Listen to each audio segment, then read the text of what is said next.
هذا القرآن يوحدنا لطريق الخير يوجهنا الله تعالى أنزله ورسول الله معلمنا.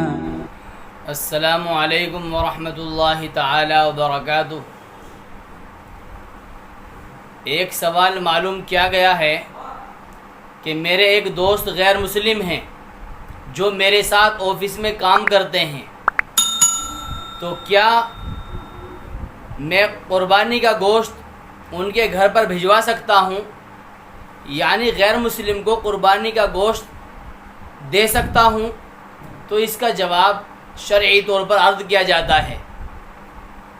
دیکھیں، اگر ہمیں یہ یقین صادق ہے اور یقین کامل ہے اور پورا بھروسہ ہے کہ اگر ہم کسی غیر مسلم کو قربانی یعنی عید کا گوشت دے رہے ہیں، اپنی قربانی کا گوشت دے رہے ہیں بقر عید کے موقع پر، تو اگر ہمیں یہ یقین ہے، پختہ یقین ہے کہ وہ غیر مسلم بندہ اس گوشت کی بے حرمتی نہیں کرے گا، اس گوشت کی بے حرمتی نہیں کرے گا، بے عزتی نہیں کرے گا، تو اس کو گوشت دینا جائز ہے. گوشت دینے کی غیر مسلم کو کوئی ممانعت حدیث پاک کے اندر نہیں آئی، اس لیے غیر مسلم کو قربانی کا گوشت دیا جا سکتا ہے. دوسرا سوال، ایک صاحب معلوم کرتے ہیں کہ میں ایک بکری خرید کر لے کر آیا قربانی کرنے کے لیے، گھر پر آ کر دیکھا تو معلوم ہوا کہ اس کا آدھا سینگ ٹوٹا ہوا ہے، تو کیا اس بکری کی قربانی ہو سکتی ہے یا نہیں ہو سکتی؟ شرعاً کیا حکم ہے؟ تو اس کا جواب عرض کیا جاتا ہے کہ اگر صرف اوپر کا خول اترا ہے، سینگ کے اوپر کا جو خول ہوتا ہے وہ خول اترا ہے اور اندر کی مینگ اور گودا باقی ہے، صحیح اور سالم ہے، تو اس کی قربانی شرعاً ہو سکتی ہے، قربانی میں کوئی رکاوٹ نہیں آئے گی، اس لیے کہ اوپر کے خول کے اتر جانے سے قربانی میں کوئی رکاوٹ اور کوئی ممانعت شرعی طور پر نہیں آتی. اگر اس کا گدے کے اندر اور اندر کی جو مینگ ہے اس کے اندر کوئی نقص آتا ہے یا وہ آدھی سے زائد ٹوٹ جاتی ہے، اس کے بعد اس کی قربانی نہیں ہو سکتی. لیکن صورت مسئولہ میں جو سوال کیا گیا ہے کہ صرف خول اترا ہے، تو خول کے اتر جانے سے قربانی پر کوئی فرق نہیں پڑے گا، اس کی قربانی جائز ہوگی. سوال نمبر 3، ایک صاحب سوال کرتے ہیں کہ خصی جانور کی قربانی کیوں کی جاتی ہے، جبکہ یہ بتایا جاتا ہے کہ ایسے جانور کی قربانی کی جائے جس کے اندر کوئی نقص نہ ہو، کوئی عیب نہ ہو.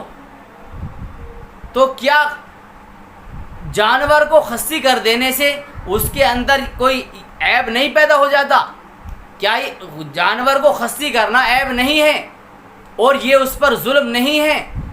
تو اس بات کا جواب یہ ہے کہ دیکھیں، خصی کرنے سے بکرے کے گوشت کے اندر یا کوئی بھی جانور ہو اس کے گوشت کے اندر عمدگی آتی ہے اور جانور فربا اور موٹا تازہ ہو جاتا ہے. اس کے گوشت کے اندر اور جسم کے اندر جو ایک قسم کی تعفن یعنی بو ہوتی ہے وہ زائل ہو جاتی ہے، ختم ہو جاتی ہے، اور اس بکرے کی اس جانور کی قیمت بھی دوسرے جانوروں کے مقابلے میں زیادہ ہوتی ہے.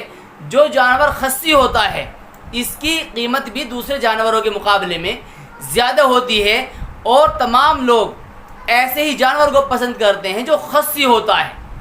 سب سے بڑی وجہ یہ ہے کہ اس کا گوشت عمدہ ہوتا ہے اور اس کا گوشت تعفن سے پاک اور صاف اور شفاف ہوتا ہے. اور سب سے بڑی دلیل یہ ہے کہ اللہ کے پیارے حبیب صلی اللہ علیہ وسلم نے خصی جانور کی قربانی فرمائی ہے. خصی بکرے اور مینڈھے کی قربانی آقا مدنی صلی اللہ علیہ وسلم نے فرمائی ہے. اس لیے ایک مومن کے سامنے جب یہ بات آ جائے کہ اللہ کے رسول صلی اللہ علیہ وسلم کا عمل یہ ہے، تو اس کے ذہن و دماغ میں ذرہ برابر شک اور تردد نہیں آنا چاہیے. اگر پھر بھی اس کے ذہن و دماغ کے اندر کوئی شک اور شبہ باقی رہتا ہے تو اس کو اپنے ایمان کی فکر کرنی چاہیے، اس لیے کہ اس کا نفس اور دل و دماغ اس پر راضی نہیں ہے۔